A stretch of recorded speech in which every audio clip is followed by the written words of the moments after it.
इस्लामाबाद से खबर दे बैरिस्टर गौहर खान के घर पर छापा और तोड़फोड़ का मामला। एसएचओ मारगला समेत पुलिस के 5 अफसरान ताहाल हुक्म सानी मुअत्तल है। आईजी इस्लामाबाद का डीपीओ सिटी को 3 दिन में रिपोर्ट जमा कराने का हुक्म। आपको बताएं कि कल बैरिस्टर गौहर के घर पर छापा मारा गया था, जिस पर सुप्रीम कोर्ट ने फौरन एक्शन भी लिया था और आज इस्लामाबाद को इस हवाले से तलब भी किया गया।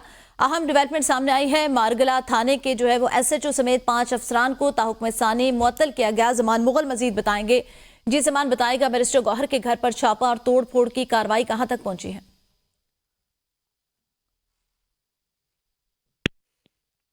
हुए थे और उन्होंने वहां पे यकीन दहानी कराई थी कि हम बैरिस्टर गौहर के घर जो पुलिस आई थी उनमें जो जिम्मेदार होंगे उनके खिलाफ कार्रवाई करेंगे और एसपी मुतलका जो है उनको इंक्वायरी अफसर मुकर्रर किया था और आज एक रिपोर्ट मुरतब की गई है जिसमें कहा गया है कि एसएचओ समेत 5 अफसरान को मुअत्तल किया गया है। ये इस्लामाबाद पुलिस के जो आला हुकाम है उन्होंने अपनी स्किन सेव करने के लिए खानापुरी के लिए एक रिपोर्ट मुरतब की है ताकि सुप्रीम कोर्ट ऑफ पाकिस्तान में हम ये बता सकें कि हमने कार्रवाई की है। हालांकि देखना तो ये चाहिए कि सुप्रीम कोर्ट ऑफ पाकिस्तान में जब आईजी इस्लामाबाद गए थे और वहां पे जाके कहा था कि पुलिस इश्तिहारी के पीछे गई थी, तो फिर बैरिस्टर गौहर के घर जाने का पुलिस का कोई मतलब ही नहीं था।